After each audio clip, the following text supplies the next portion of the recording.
begini. Saudara-saudara, apa yang akan kita lakukan ke depan? Kita sudah mengkaji di kantor. Pertanyaannya begini, mengapa Indonesia ini masyarakatnya tetap miskin?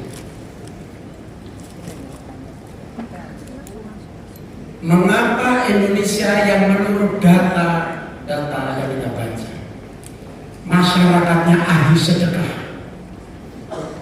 tapi tetap miskin? Mengapa Indonesia yang kaya raya, tapi rakyatnya mayoritas tetap miskin? Mengapa Muslim mayoritas Indonesia yang menurut ajaran agama, bahkan seluruh agama mengajarkan kita tidak boleh miskin, harus berjuang untuk kesejahteraan sosial secara bersama-sama? Ini pertanyaan yang harus dijawab bersama. Indonesia kaya, kita modal sosial kaya dermawan, modal sosial dermawan, tapi saudara-saudara, momentum sekarang ini menemukan, kita semua menemukan momentum. Rupanya dengan kepemimpinan Pak Prabowo, pemerintahan sekarang berorientasi atau dalam bahasa NU-nya itu tasarruful imam ala ro'iyyaman itu biasa. Jadi tasarruful imamnya, kebijakannya adalah untuk kesejahteraan sosial. Ini berarti kepemimpinan Pak Prabowo kembali ke khitab. Apa khitab Indonesia? Khitab Indonesia adalah para pendiri bangsa kita ini memimpikan Indonesia itu adalah welfare state, negara kesejahteraan, diwujudkan dalam Pancasila keadilan sosial, diwujudkan dalam pembukaan Undang-Undang Dasar memajukan kesejahteraan umum, mencerdaskan kehidupan bangsa. Kemudian ada turunannya lagi kesejahteraan sosial, ada Undang-Undang kesejahteraan sosial, ada Undang-Undang tentang pekerja sosial, ada SK Menteri, keputusan Menteri. Kemudian ada badan-badan pengentasan kemiskinan, macam-macam. Ada makan gratis, ada apa lagi? Sekolah rakyat, ada merah putih, apa? Koperasi merah putih, dan seterusnya. Jadi Pak Prabowo sebagai pemimpin negara kita kemarin terserah mendukung siapa. Ini selama berbicara kesejahteraan sosial, kita tidak boleh oposisi, kita harus sepakat. Sekalian yang saya hormati, saya ingin mengajak DNIKS ini untuk mengkoordinasikan lembaga-lembaga sosial kita, lembaga kesejahteraan sosial kita, LKS, untuk bisa kita akreditasi.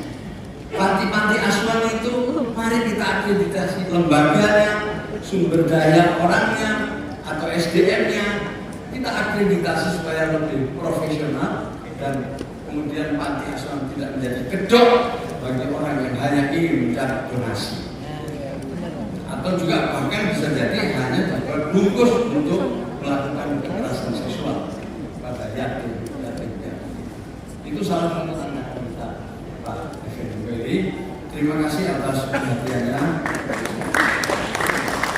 Saya memang sengaja dari Pak Effendi untuk jadi ketua umum. Profilnya itu pas.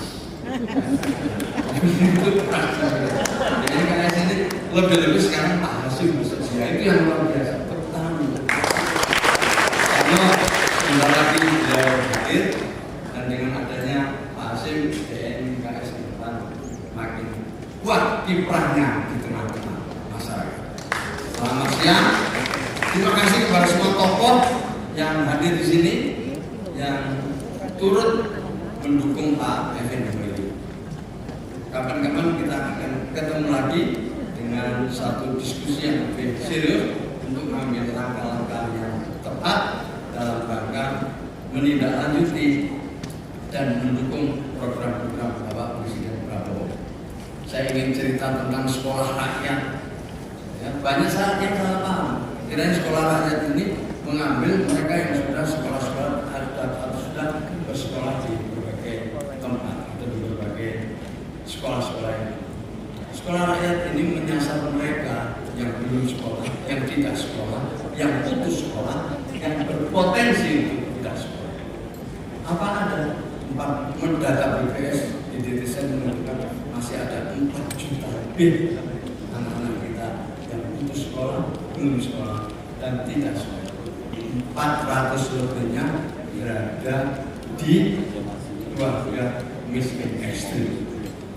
Maka itu saya terus terang sangat hormat kepada Bapak Presiden Prabowo karena mengajak kita menoleh mereka yang terpinggirkan, mereka yang suaranya tidak pernah terdengar, mereka yang tidak terbawa dalam proses pembangunan, atau mereka yang duafa, mereka yang lemah, mereka yang mohon maaf dalam statistik disebut sebagai miskin dan miskin ekstrim. Harapan kita, ya, kita berikan suatu masa depan yang cerah untuk seluruh rakyat Indonesia, termasuk pegawai negeri, ASN, pegawai Pemda, ya, pemerintah daerah dan provinsi dan kabupaten.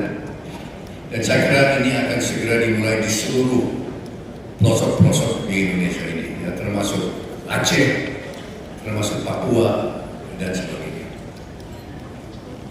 Selain dari itu ada program kesehatan. Kesehatan, saya kira Pak Menteri sudah dapat laporan dari Menteri Kesehatan, ya. Sudah ada program cepat adalah untuk RSUD yang terakhir saya baca ada di Nias Barat. Pak Budi Gunadi sering lapor ke saya juga. Karena ini merupakan suatu prioritas Pak Prabowo juga, kesehatan, ya, untuk seluruh rakyat Indonesia termasuk yang paling miskin dan paling rendah status sosial. So, saya kira demikian, Pak, dan saya berharap bahwa di IKS dan posisi kita bukan hanya formalistis ritual saja. Saya berharap kita rapat, ya, secara berkala. Pak Gus, nanti saya tunggu undangan selanjutnya. Kita rapat dan kita berbuat, jangan hanya ngomong-ngomong aja. Pak Menteri Sosial kata adalah pegiat. Beliau tidak ngomong-ngomong aja, kita bukan ngomong aja. Kita bukan kedai kopi, Pak, ya. Yang minum kopi, merokok terus bubar. Kita betul-betul untuk action, tindakan, Pak, ya. Saya kira demikian. Sekali lagi selamat ulang tahun ke-58. Saya berharap kita semua kerjasama secara intensif dengan Menteri Sosial dan seluruh jajarannya. Saya kira demikian dari saya. Wassalamualaikum warahmatullahi wabarakatuh.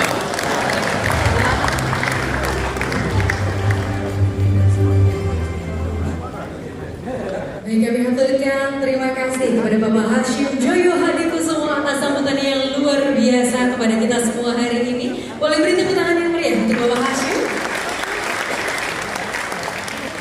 Baik.